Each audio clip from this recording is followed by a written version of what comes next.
Hello, Scrollgers. Welcome, welcome. My name is Smogan, and I have Sysp here as well with a brand new series where we talk about how to build successful decks in Scrolls, specifically aimed at building decks that, even if they're not Tier 1 necessarily, are decks that are good enough to keep up with some of the best decks in the game.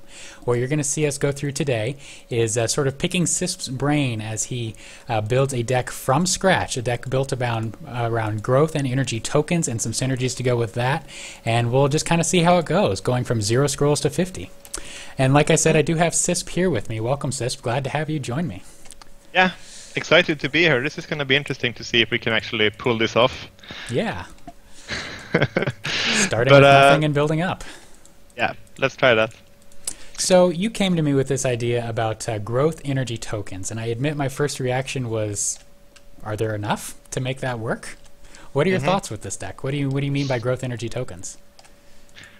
Well, I think that the important part there, when I want to look at a bit, is the low amount of mass removal right now we have in the meta. One of the factors that have held similar decks back, like where you fill the board and you try to attack with smaller creatures, is really like a couple of things. Mostly the prevalence of Quake in earlier metas, and also lots of Thunder Surge and energy. But that's not necessarily the meta we have right now, is it? Like very little energy, almost no mono energy structure, for instance, and also tons of growth, and also non-relentless growth, where they actually get stuck on your tokens and stuff like that. Yeah. So I think it could be interesting to give the deck a second chance in this meta. This is an idea that's been floating around for a while. I know Blinky built it maybe a year back, something similar with the theme of like trying to spawn a lot of small units. But the thing is that it's really like trying to take advantage of the fact that one of your scrolls can be multiple scrolls given enough time and defense. So the goal is sort of to flood the board with multiple creatures and then play what, like Crimson Bowl style effects to buff them all up at once and get advantage there? Yeah. Okay. Pretty much in a nutshell. I mean, the real big thing is really that one of your scrolls can take over the game if you give it enough time. It's what you see, for instance, from Automata Forge and to some extent from some of the other token spawners, that it's like left unchecked, it can really just bring the game home by its own. So we can see if we can build a shell around some of those things that can actually support that team, and see if it actually can be a... I don't necessarily think that we're building the next big meta deck, but hopefully we'll learn something out of it at least. The main lesson could be that it's not viable at all, and that's fine too. Still not viable. Then we'll know. Then we'll know. Yeah, and one of the good things to know about deck building, especially if you're new to trading card games, is for every successful deck that's out there, there's probably 10 decks in the scrap heap at least that were tried and deemed not good enough. Exactly. So what I like to do is try to show a little bit of the process of how I sometimes go about building decks, and this is basically a process that was outlined. I wrote an article about it around the beta launch, which is like 7 steps to turn a great idea into a great deck. And we'll have a link to that in the description of the video as well. Yeah, we'll try to follow that theme. It's not the only way to build deck, and it's not even the only way I build decks, but it's one way of doing so when you're actually starting at that point where we're doing now, where we're actually defining the deck idea or concept. And if you have that like thought process of there should be something here, this could be a very good starting point. Other ways of starting, for instance, if you're tuning meta decks, or if you're like trying to beat a specific meta more specifically with a particular counter, and we can go into that in later videos, episodes if we ever get there. Yeah, but in this one we're really just trying from some core ideas, and then see where we end up with the build basically. So speaking of core ideas, in that article that we were going to link and that we're talking about, that's exactly how you start, is you take the core key scrolls and put those in first and then build around that. What are the core scrolls for this one? I think naturally we need to look at like where we can actually get stuff. Generate the tokens. Yeah, and I mean there's actually I don't know about order. That might be the one that actually don't have any generators. I can't think of any off the top of my head. Obviously, here we can go and look, but my gut feeling says that there's not much there that I'm forgetting. Yeah, Decay is another that has some. It has, like, for instance, the conduit, Anima conduit. Conduit, definitely, like a very common one. You also have the Witch Doctor, of course. Yeah. Yeah, and the 4-drop that I'm trying. That's the one I'm trying to remember what this actually is called. I can't either. I'm scrolling for it, I promise. Corpus Let's Collector. see here. Corpus Collector, there you go. Maybe not the most played scroll, so that might be why we don't use it. That could be an idea, but I think that like if we're looking at like raw power level and proven stuff from the beginning, growth comes to mind. Yes, so absolutely. There you have especially Rat King, which is like maybe the easiest one to include. It's basically like one scroll, you get three scrolls. We would play like 16 or 20 Rat Kings if we were allowed in this deck.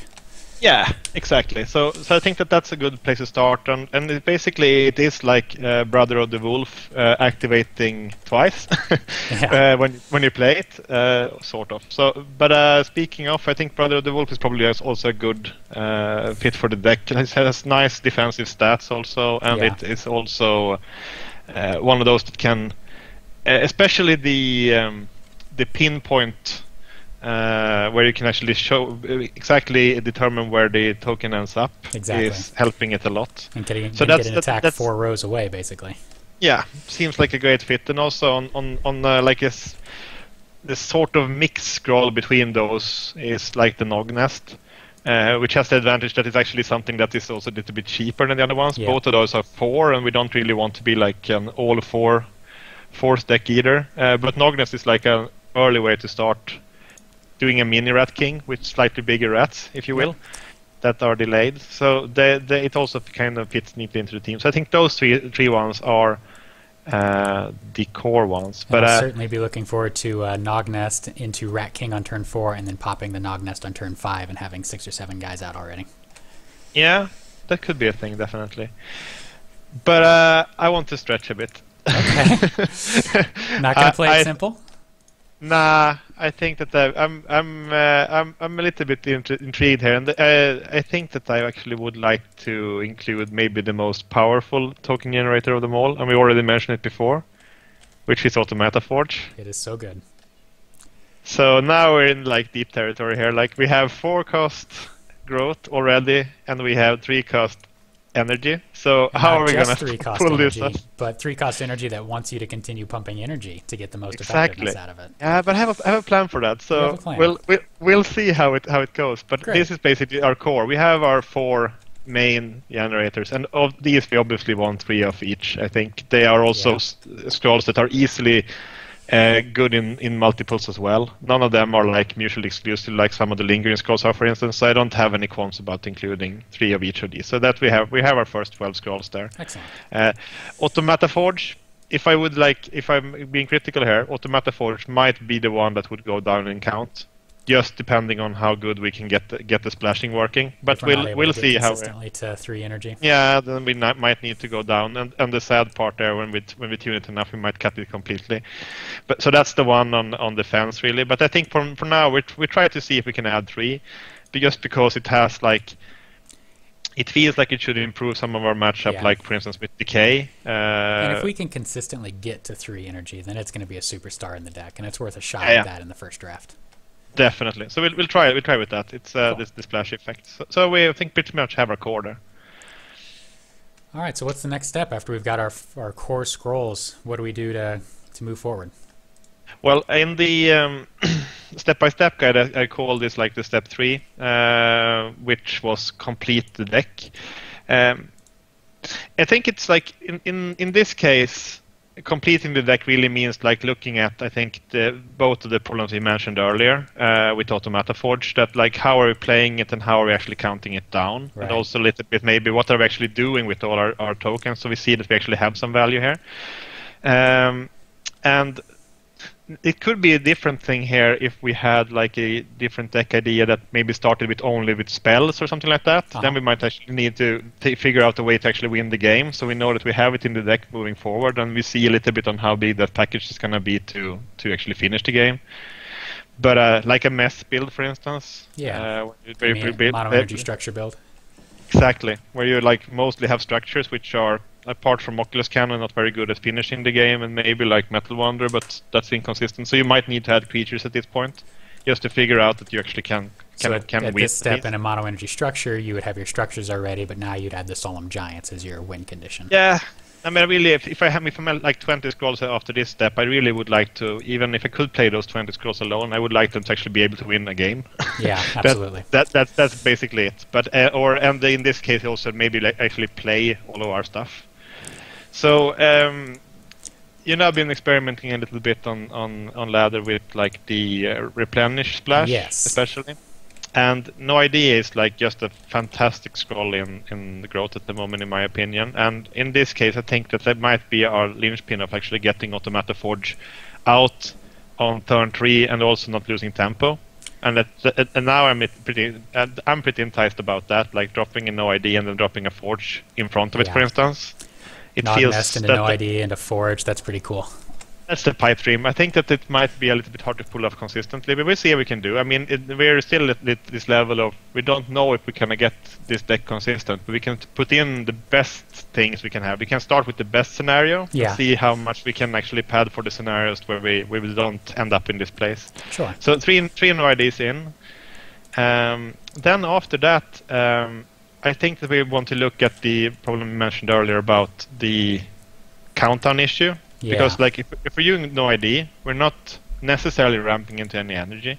So Forge is going to be slow as molasses, basically, to count down.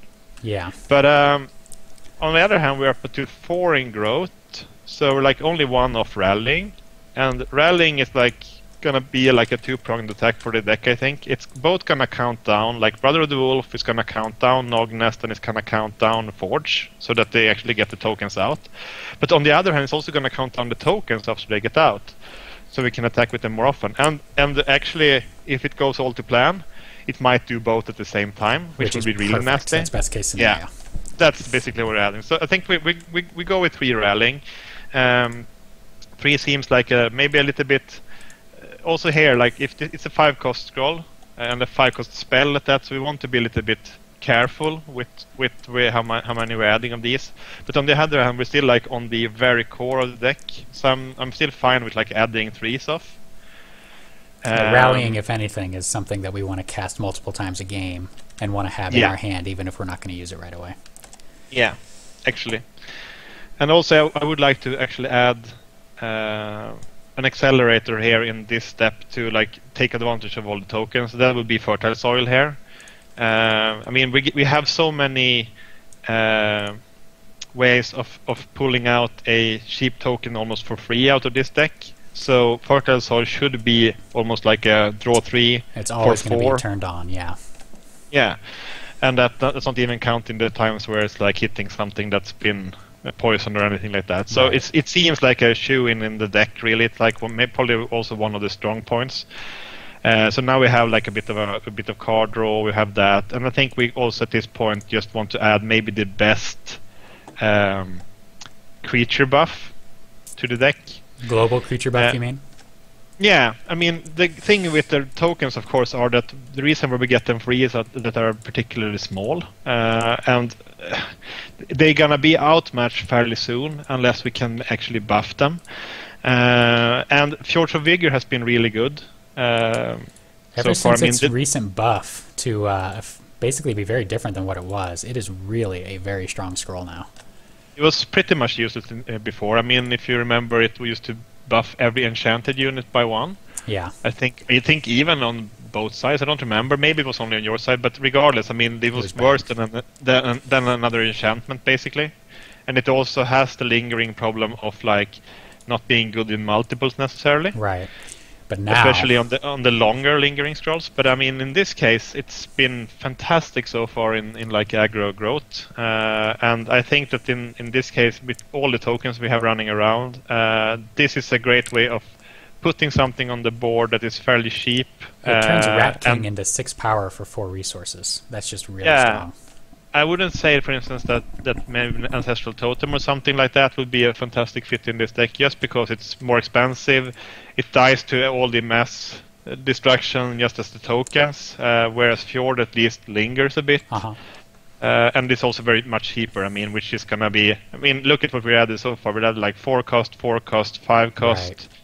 Right. It's going to be a bit of a concern. Or actually also the fertile, so we're actually already with 9 4-costers and 3 5-costers. Yeah, already pretty high curve. But if on playtesting you felt like you wanted more copies of Fjords of Vigor, like you wish you could have 2 on the board at the same time, then the Ancestral Totem might not be a bad addition after testing. Maybe add 1 or 2 copies. And I think we can see, I mean, at this point we're really adding the best case still. We might add Ancestral Totem later here. We'll see how we end up. But in this case, then Fjords, I mean, I've spoken like loads of it now. Surely this is a 3-off, but I've noticed that Fjords, for instance, is one of those where you, because it's a lingering scroll, you actually really want to cut a copy of it, just so you don't end up in the situation where you're drawing multiples or actually drawing one when you already have one out that has fairly high count on. You're pretty much drawing dead there. So I would rather see us in a later stage here maybe add some redundant buff effects rather than maxing out on copy of the Fjords. But this is our first 2-off, I think. It's good enough to run 2, but maybe not. It's a little bit like the unique problem with some of the like Yuhu and stuff. You could be very well served in going down to 2, unless it's like the absolute staple, most important thing. Like Urva, for instance, is something that you can't get that effect anywhere else. Right. So for her in an undead deck, you probably want to run 3, even though she's unique. The Fjords, I think we can get similar effects fairly easily. That will actually stack together. So I would add with only 2 here at this point. Okay. And that's basically completing it. And I think if we played this stack of like, I don't know how much we have now. 23 we have about scrolls so far. 3 scrolls, perfect. Then I think that, I mean, this deck I would be happy with. I think we could win some games with this. If we just play with these. Yeah, and this seems like a complete deck to me. And now we're just gonna need to do some tweaks to it so we actually can get it legal and roll it out. We don't even have half the scrolls we need, so we need to add some redundancy and make the rest of the deck hum almost as well as these core scrolls right here. Absolutely. Where do you think we need to shore up then? I mean, it's... well, it seems to me that the deck is kind of doing 3 things. It's playing small creatures, it's buffing them up, and then it's doing rallying effects to do that all quicker and more consistently. So I think we sort of need to add redundancy maybe in all 3 of those areas if we can. Yeah, sounds good. I think for a start, I mean, we still have that problem with the how much energy we actually want in the deck. Right. I think we could go up a little bit more. I think that I usually want to, if I have like only 3 fortresses and 3 no IDs, that's pretty much a 2-card combo only. Right. I mean, it's just gonna be that way of playing the forge, and if it's just that, we're never gonna even be tempted to go for like a single energy into a wild, for instance, or something like that. So it sounds like you're wondering about maybe adding some more energy scrolls, not just higher cost energy scrolls. No, exactly. I mean, definitely. I think we're still on the fence on if like the replenish and like temporary energy theme is gonna be the only way we're getting energy, and we need to see how it plays out. I mean, with fertile, you can definitely see that we could ramp if we had time and wanted to, but I would like to probably add the worse no ID, and here's like the redundancy part. I mean, Sandpack Memorial is pretty much strictly worse than no ID.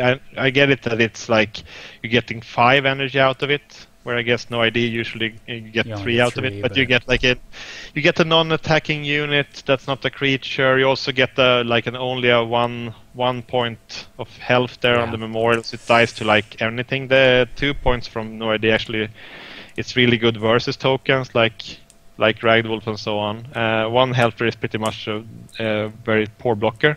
Shocker, right? I know. Right. So it's just worse than no ID, but it gives us a lot more consistently, and now we basically have 6 copies of our replenish effect that we're looking for.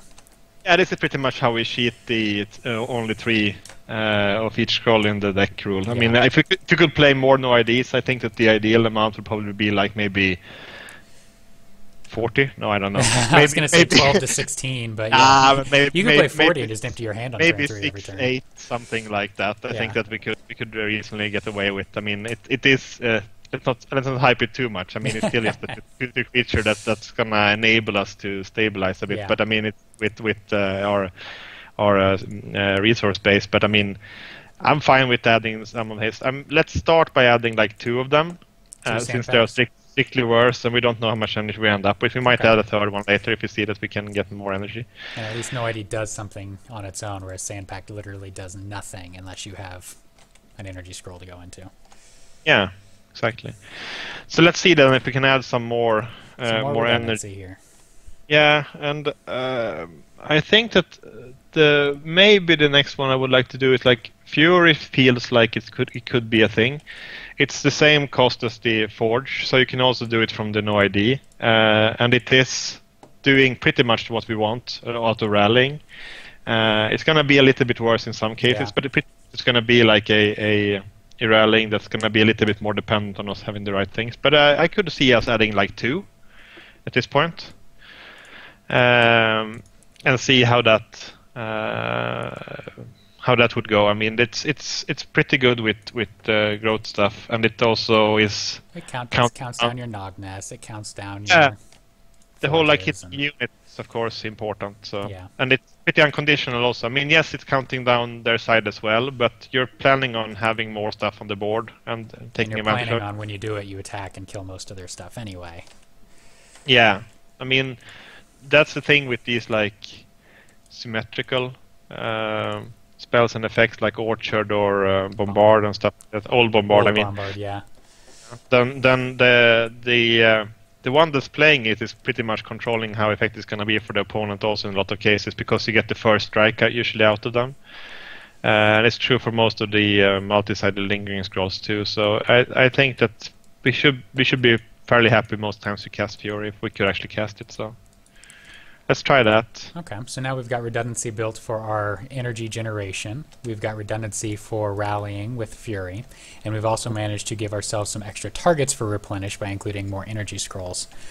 Now what I'm thinking is we just need more stuff to be counted down by the rallyings and Furies, just more things that can attack. Yeah, that sounds about right. I think maybe then I think that those could come from anywhere really, from either resource. But I think Cantor said that he got a little bit OCD out of the Sandpack Memorial. Like if you're not spending all that energy, it like feels just very filthy. So let's see if we can add some other stuff. And it also, I think I have an ulterior motive here as well.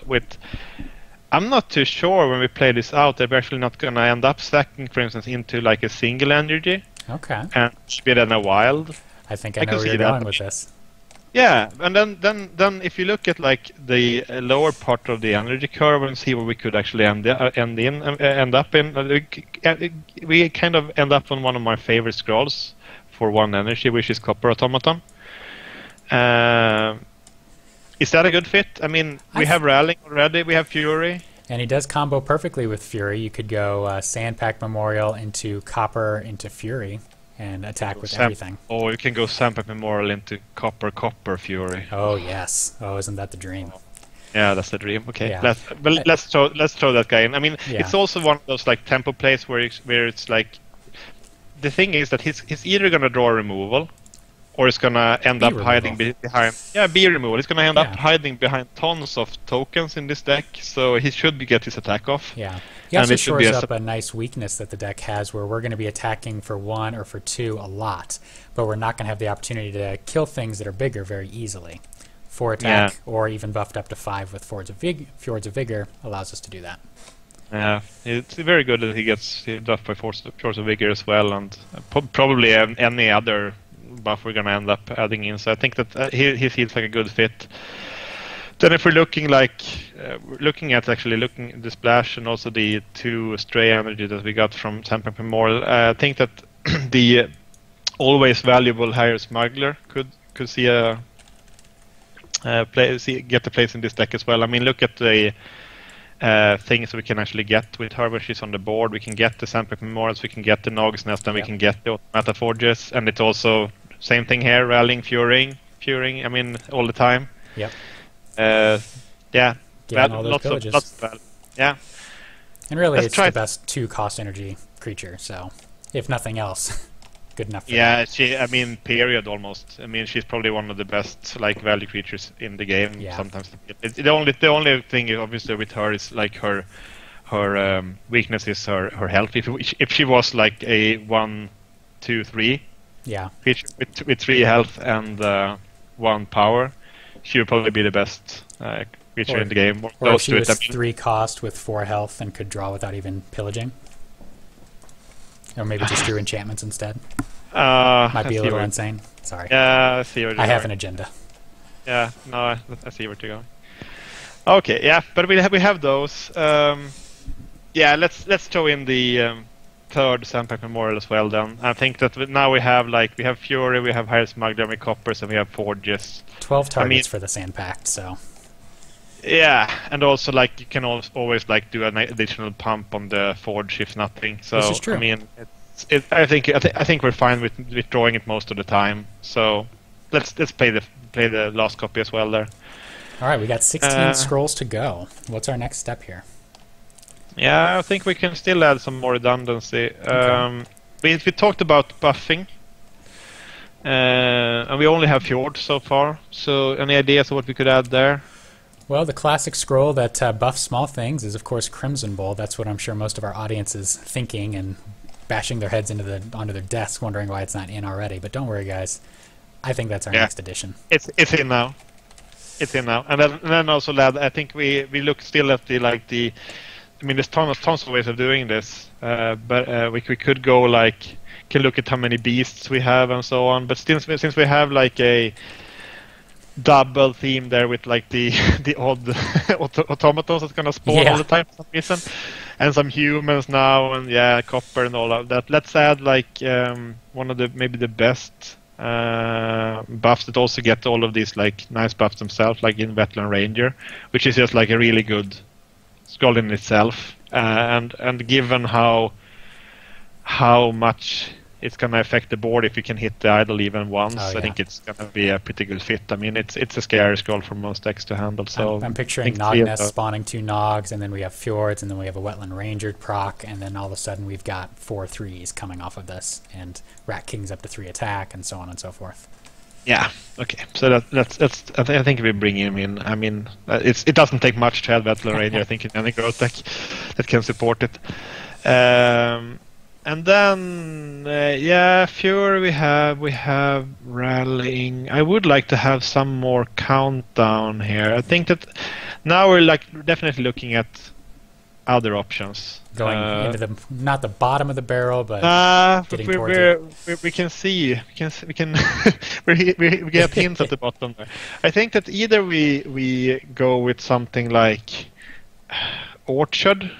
But I have no clue how that would work out. Orchard, maybe it feels like it would be so good in this deck, but some of the problems are: 1, it only procs against with your creatures, so it won't count down your Forges or your Nog's Nests. And 2, like when you're spawning a Rat King, then those rats often count themselves down rather than their friends, and that's just a little rough. I think we want global countdown just because I feel like it's gonna hit Orchard, for instance. Like even though it's a perfectly fine scroll in most conditions when it's like normal games. I mean, here it's gonna basically hit like random. I mean, if you have like 8 creatures out on the board and they're not on countdown, you have no you have no control over actually where it's set up. So then I rather try to count down all of them at once. Yeah. Orchard's a little better when you've got a Great Wolf that you're trying to target down. Yeah, I think we could add God Hand. I mean, it does both things that we want at the same time. I'm hesitant. God Hand wins the game. It's just so like we're going from 5 to 8. That scares me. If we can stall until there, I think that it could be really good because it gets us everywhere. We could cut it later in testing if we see that we never cast it. I think, but we can try to see with all of this like value that we're getting from everywhere, and they it draw does from higher win the game smuggler. with our board position we're trying to create. So Yeah, I mean, definitely see that we have ways of stalling the game until we can get there, and also we Yeah. have like soil and smuggler to allow us some ramping. So I think we could probably get there at some point. So let's but try two of them. I'm only adding 2, and maybe we'll add a third later. Maybe we'll cut it down to even 1 later. But We'll be surprised. I think one good rule of thumb I have also on the 2s is like opening hand test. Yeah. I do sometimes. If I don't want it in my opening hand, or at all, in the early game, like the first 5 turns, I'm very reluctant to put in more than 2 copies of most things, actually. And Fury kind of falls into that category too. Yeah, it needs to be that. Yeah, definitely Fury. I think the Fury in this deck also is one of those that where like the energy also is a bit of an issue. I'm more here. I mean, I like Copper Auto more because it's easier to cast, and it's going to be good most of the time if we want to spend energy on that. Higher Smuggler also is like can drop it on most boards, and it fits very well with our like token team of hiding behind stuff, and also cheaper than Fury. Yeah. But Fury is also like very situational. There will be board states where you can actually not cast it at all, and that's not true most of the time for Copper. It's probably going to be at least a blocker in front of something and so on. So it's going to affect the board in a positive manner, but it's going to be definitely the board states where you actually can't cast Fury and won't cast Fury, and then it's just a dead scroll. So let's try to we can leave with 2 Furies, I think, then for those reasons, and also 2 God Hands just because it's expensive and obnoxious. Do you have other options? I'm looking here at the file. There is the enchantment, the Ardent Testament one, but then we need to put in more enchantments here. I think we're running out a little bit. Ardent Testament's very good, yeah. It doesn't seem like it has much of a home. We would have to add in probably 10 enchantments to make that consistent.